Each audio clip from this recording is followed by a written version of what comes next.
ओम शांति। अव्यक्त मुरली रिवाइज 9/3/82। सार। होली मनाने और होली बनाने की अलौकिक रीति। आज हाईएस्ट बाप अपने होली हंसों से मिलने आए हैं। हर एक होली हंस की बुद्धि में सदा ज्ञान के मोती माणिक रतन भरे हुए हैं। ऐसे होली हंस बाप दादा को भी सारे कल्प में एक ही बार मिलते हैं। ऐसे विशेष होली हंस से बाप दादा सारा ही संगम युग होली मनाते रहते हैं। संसारी लोग वर्ष में 1-2 दिन होली मनाते, लेकिन मनाने के साथ गंवाते भी हैं। और आप होली हंस मनाते भी हो तो कमाते भी हो, गंवाते नहीं हो। बाप दादा से सभी बच्चे दूर बैठे भी होली मना रहे हैं। बाप दादा के पास देश विदेश के बच्चों का श्रेष्ठ स्नेह का संकल्प पहुंच रहा है। सभी बच्चों के नैनों और मस्तक की पिचकारी द्वारा प्रेम की धारा, अति स्नेह की सुगंधित पिचकारी आ रही है। बाप दादा भी रिटर्न में सर्व बच्चों को नैनों की पिचकारी द्वारा अष्ट शक्ति अर्थात अष्ट रंगों के पिचकारी से खेल रहे हैं। बाप दादा देख रहे हैं जैसे स्थूल रंगों द्वारा लाल रंग से लाल बना देते हैं, भिन्न भिन्न रंगों से भिन्न भिन्न रूप बना देते हैं। ऐसे हर शक्ति के रूहानी रंग से हर शक्ति स्वरूप बन जाते हैं, हर गुण स्वरूप हो जाते हैं। दृष्टि के द्वारा रूप परिवर्तन हो जाता है। ऐसे रूहानी होली मनाने के लिए आए हो ना। बाप दादा पुष्पों की वर्षा कर होली मनाने के बजाय हर एक बच्चे को सदा के लिए रूहाब द्वारा रूहानी गुलाब बना देते हैं, स्वयं ही पुष्प बन जाते हैं। ऐसे होली सिवाय बाप और बच्चों के कोई मना नहीं सकते हैं। जन्म लेते ही बाप ने होली मनाए, होली बना दिया है, तो वह है मनाने वाले और आप हो सदा होली बनने वाले। सदा हर गुण का रंग, हर शक्ति का रंग, स्नेह का रंग लगा हुआ ही है। ऐसे होली हंस होना, तिलक लगाने की भी ज़रूरत नहीं, हो ही सदा तिलकधारी। अविनाशी तिलक लगा हुआ ही है ना, जो मिटाते भी मिट नहीं सकता। अल्पकाल के बजाय सदाकाल मनाते रहते और औरों को भी बनाते रहते। वे लोग तो मंगल मिलन के लिए गले मिलते हैं, लेकिन आप होली हंस बाप दादा के गले का हार ही बन गए हो। सदा गले का हार बन चमकते हुए रत्न विश्व के आगे रोशनी फैला रहे हो। एक एक रत्न ऐसे चमकते हुए लाइट स्वरूप हो जो हजारों बल्ब भी रोशनी नहीं दे सकते। ऐसे चमकते हुए रत्न अपने लाइट माइट स्वरूप को जानते हो ना। सारे विश्व को अंधकार से रोशनी में ले जाने वाले आप चमकते हुए रत्न हो। बाप दादा ऐसे होली हंसों से विशेष दिन के प्रमाण रूहानी होली मना रहे हैं। होली जलाई भी और मनाई भी। जलाना और मनाना दोनों ही आता है ना। जलाने के बाद ही मनाना होता है।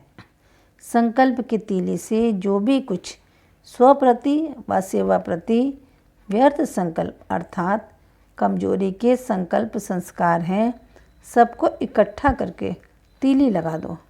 इसी को ही सूखी लकड़ियाँ कहते हैं। तो सबको इकट्ठा करके दृढ़ संकल्प की तीली लगा दो तो जलाना भी हो गया। जलाना ही मनाना और बनना है। तीली लगाने आती है ना, तो जलाओ और मनाओ अर्थात स्व को सदा होली बनाओ। ऐसे तो नहीं तीली लगाते तो तीली लगती ही नहीं। तीली भी माचिस के संबंध बिना जलती नहीं। तो बाप के साथ संबंध संपर्क होगा, अभ्यास की तीली पर मसाला ठीक होगा, तब सेकंड में संकल्प किया और बना। तो सब साधन ठीक चाहिए, संबंध भी चाहिए, अभ्यास भी चाहिए। संबंध है और अभ्यास कम है तो मेहनत के बाद सफलता मिलेगी। सेकंड में संकल्प का स्वरूप नहीं बन सकेंगे। बार बार संकल्प करते करते मेहनत के बाद सफलता होगी। आप सभी की मेहनत अर्थात भक्ति का समय समाप्त हो गया ना। भक्ति का अर्थ ही है मेहनत। भक्ति का समय समाप्त हुआ अर्थात मेहनत समाप्त हुई। अब भक्ति का फल लेने का समय है। भक्ति का फल है ज्ञान अर्थात मोहब्बत, न कि मेहनत। 63 जन्म मेहनत की थोड़ी बात ज़्यादा, लेकिन मेहनत तो की ना। अब अंतिम एक जन्म मोहब्बत के समय भी मेहनत करेंगे क्या? अब तो सदा बाप की मोहब्बत द्वारा फल खाओ, अर्थात सदा फलीभूत बनो। फल खाओ अर्थात सदा सफल रहो। फल खाना अर्थात सदा होली मनाना व होली बन जाना। अब मेहनत करने के, युद्ध करने के संस्कार समाप्त करो। अब तो राज्य भाग्य पा लिया, फिर युद्ध काहे की? देव पद के भाग्य से भी श्रेष्ठ भाग्य तो अब पाया है। स्वराज्य का मज़ा विश्व के राज्य में भी नहीं होगा, तो राज्य भाग्यवान आत्माएं अभी भी युद्ध क्यों करती हो? इसलिए मेहनत के संस्कार, युद्ध के संस्कार व संकल्प की पुरानी लकड़ियों को आग लगा दो। यही होली जलाओ।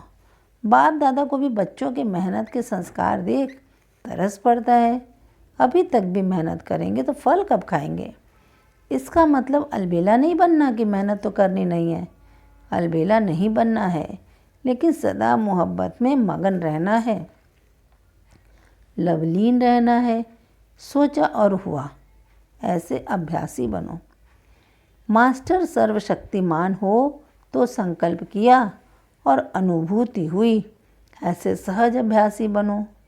श्रेष्ठ संकल्पों के खजाने को स्वरूप में लाओ। कोई भी श्रेष्ठ कार्य करते हो तो सजाते हो ना। जैसे कल भी श्रृंगार किया ना। कल मधुबन में 5 कन्याओं का समर्पण समारोह हुआ, जिसमें उन्हें खूब सजाया गया था। श्रृंगारी हुई सजी हुई मूर्ति भी शुभ निशानी है। तो आप सदा शुभ कार्य में उपस्थित हो तो सदा गुणों के गहनों से सजाए हुए रहो। सिर्फ बुद्धि की तिजोरी में बंद कर नहीं रखो। सदा गुणों के गहनों से सजी हुई मूर्त, यही 16 श्रृंगार अर्थात 16 कला संपूर्ण सर्वगुण संपन्न बनो। ऐसे ऊंचे तो ऊंचे बाप के बच्चे, सदा सुहागिन, सदा भाग्यवान आत्माएं बिगड़ श्रृंगार के कैसे सजेंगी? सुहाग की निशानी भी श्रृंगार है और राज्य कुल की भी निशानी श्रृंगार है। तो आप कौन हो? राजाओं का राजा बनाने वाले के कुल के हो और सदा सुहागिन हो, तो गुणों के गहनों से सजी सजाई रूहानी मूर्त सदा बनो। ऐसी होली मनाई है। मधुबन में होली मनाई ना। नाचना गाना यह है मनाना, तो सदा गाते हो, सदा नाचते हो और स्थूल में भी नाचा और गाया भी। मनाया ना, गाया भी, खाया भी, योग भी लगाया, भोग भी लगाया। मन भी सदा मीठा, मुख भी सदा मीठा, तो होली हो गई ना। है ही कल्प कल्प की होली। बाकी क्या करेंगे? गुलाबासी डालेंगे, गुलाब की पत्तियां डालेंगे, स्वयं ही गुलाब हो। बाकी कोई आशा रह गई हो तो कल गुलाब जल डाल देना। रंग में तो रंगे हुए ही हो, वह रंग तो मिटाना पड़ेगा, और यह रंग तो जितना चढ़ा हुआ उतना अच्छा है। ऐसे सदा रूहानी गुलाब, सदा ज्ञान के रंग में रंगे हुए, सदा प्रभु मिलन मनाने वाले, सदा गुणों के गहनों से सजी सजाई हुई मूर्त, बाप दादा के समीप और समान रत्नों को, चाहे दूर हैं चाहे सम्मुख हैं, लेकिन सभी होली हंसों को बाप दादा अविनाशी होली बनने की मुबारक दे रहे हैं। साथ साथ सर्व लवलीन आत्माओं को स्नेह के रेस्पॉन्ड की याद प्यार, और सर्वश्रेष्ठ आत्माओं को नमस्ते। बच्चों की तरफ से भी बाबा को नमस्ते नमस्ते नमस्ते। गुजरात पार्टी के साथ मुलाकात। आप सब बड़े से बड़े व्यापारी हो ना। विश्व के अंदर कोई भी इतना बड़ा बिजनेस नहीं कर सकता। जो होशियार बिजनेसमैन होते हैं वे कमाई को बढ़ाते जाते हैं। लौकिक में जब वृद्धि होती है तो एक एक बिंदी लगाते जाते हैं। आपको भी बिंदी लगाना है। मैं भी बिंदी, बाप भी बिंदी। बड़े से बड़े व्यापारी हो, लेकिन लगाना है बिंदी। 6 व 8 लिखने में मुश्किल भी हो सकती है, लेकिन बिंदी तो सब लगा सकते हो। यह सहज भी है और श्रेष्ठ भी। सारे दिन में कितनी बिंदी लगाते हो? जब क्वेश्चन होता है तो बिंदी मिट जाती है। बिंदी के बिना क्वेश्चन भी नहीं होता। तो बिंदी लगाने में सब होशियार होना, बिंदी लगाने में समय भी नहीं लगता। मैं भी बिंदी, बाबा भी बिंदी। इसके लिए यह भी कोई नहीं कह सकता कि समय नहीं है, सेकंड की बात है। तो जितने सेकंड मिले बिंदी लगाओ, फिर रात को गिनो कितनी बिंदी लगाई। किसी बात को सोचो नहीं, जो बात ज़्यादा सोचते हो वो ज़्यादा बढ़ती है। सब सोच छोड़ एक बाप को याद करो, यही दुआ हो जाएगी। याद में बहुत फ़ायदे भरे हैं, जितना याद करेंगे उतना शक्ति बढ़ती जाएगी, सहयोग भी प्राप्त होगा और सेवा भी हो जाएगी। अच्छा, वार्षिक मीटिंग के लिए बाप दादा की प्रेरणाएं। मीटिंग में कोई न कोई नवीनता तो निकालेंगे ही, लेकिन एक विशेष ध्यान रखना कि अभी जो बाप दादा ने पहले भी इशारा दिया था कि हर जन अपने सेवा के सहयोगी, संपर्क वाले, जो सेवा के निमित्त बनने वाले हो, ऐसा गुलदस्ता मधुबन में तैयार करके लाओ। चाहे कोई भी वर्ग के हों, लेकिन ऐसी विशेष आत्माएं हों जो समय प्रति समय सहयोगी बनने के निमित्त बन सकती हों। ऐसे सेवा कराने अर्थ निमित्त बने हुए आत्माओं को सामने लाओ, बाप दादा के सामने नहीं। मधुबन में पहले लाओ ग्रुप बना के, फिर वह जितना आगे बढ़ेंगे तो समीप पाएंगे। तो इस बात पर विशेष अटेंशन देकर चारों ओर का, देश विदेश सब तरफ का ग्रुप सामने आना चाहिए। कर सभी रहे होंगे, लेकिन सामने आना चाहिए और उस ग्रुप द्वारा आपकी सेवा ज़्यादा से ज़्यादा बढ़ेगी, क्योंकि संगठन में आने से उनको बल मिलेगा।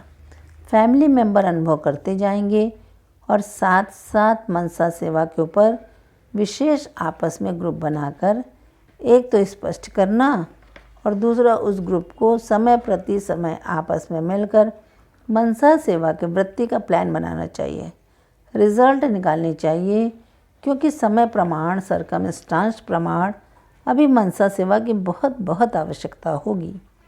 जैसे आप लोगों ने भिन्न भिन्न वर्ग तो बनाए हैं, लेकिन हर वर्ग का ऐसा सहयोगी ग्रुप तैयार होना चाहिए जो गवर्नमेंट के सामने अब तक क्या क्या सेवा की है, कितनों में परिवर्तन लाया है, प्रैक्टिकल रिजल्ट क्या निकली है हर वर्ग की, वह गवर्नमेंट के सामने आनी चाहिए। तो गवर्नमेंट भी समझे कि ऑलराउंड सेवाधारी हैं, सिर्फ रिलीजियस नहीं हैं, लेकिन ऑलराउंड सेवाधारी हैं। जो भी सेवा हो गवर्नमेंट को दो। तो गवर्नमेंट ग्रुप के रिज़ल्ट देखकर आप लोगों को ऑफ़र करेगी कि आप लोग इस कार्य में सहयोगी बनो। अभी गवर्नमेंट के सामने प्रैक्टिकल नशा नहीं आया है। सेवा बहुत कर रहे हो, लेकिन सबकी आंखें खुलें, टीवी में, पेपर्स में आए कि ब्रह्मा कुमारियाँ यह सेवा का परिणाम लेकर गवर्नमेंट के सामने आई, तो प्रैक्टिकल परिणाम निकाल कर दिखाओ। ये छोटे छोटे विघ्न सब खत्म हो जाएंगे। अभी तक यही समझते हैं कि यह धार्मिक संस्था है, सोशल भी हैं, एजुकेशनल भी हैं और सब वर्ग के निमित्त हैं, सारी सृष्टि के भिन्न भिन्न वर्गों को परिवर्तन करने वाली हैं। इतनों को शराब छुड़ाते हो, हेल्थ मेले करते हो, गवर्नमेंट के आगे क्या रिजल्ट है? एक समाचार यहाँ रिपोर्ट छपा कर भेज देंगे, इससे नहीं पता पड़ता है। प्रैक्टिकल स्टेज पर आने के प्लान बनाओ, फंक्शन करो, प्रदर्शनियाँ करो, खूब करो, लेकिन उसके रिज़ल्ट सभी की नज़र में आनी चाहिए। जितनी आप लोगों की सेवा है और जितनी रिज़ल्ट है, उस अनुसार और कोई संस्था इतनी सेवा नहीं करती। भिन्न भिन्न वर्गों में, भिन्न भिन्न गाँवों में और बिना खर्चे के दिल से स्नेह से सेवा करते हो, लेकिन गुप्त है। समझा? समझदार तो हो ही, तब तो मीटिंग में आते हो। अच्छा, वरदान, मेरेपन के अधिकार को समाप्त कर। वरदान, मेरेपन के अधिकार को समाप्त कर क्रोध व अभिमान पर विजयी बनने वाले कर्म बंधन मुक्त भव। स्पष्टीकरण, जहाँ मेरेपन का अधिकार रखते हो कि ये क्यों किया, या मेरी है या मेरा है, तो क्रोध, अभिमान या मोह आता है। लेकिन यह सेवा के साथी हैं, न कि मेरे का अधिकार है। जब मेरा नहीं तो क्रोध मोह का कर्म बंधन भी नहीं। तो कर्म बंधनों से मुक्त होने के लिए एक बाप को अपना संसार बना लो। एक बाप, दूसरा ना कोई। एक बाप ही संसार बन गया तो कोई आकर्षण नहीं, कोई कमज़ोर संस्कारों का बंधन भी नहीं। सब मेरा मेरा एक मेरे बाप में समा जाता है। स्लोगन: मास्टर सर्वशक्तिमान वह है जो समय प्रमाण हर गुण हर शक्ति को कार्य में लगाए। मास्टर सर्वशक्तिमान वह है जो समय प्रमाण हर गुण हर शक्ति को कार्य में लगाए। अच्छा, ओम शांति।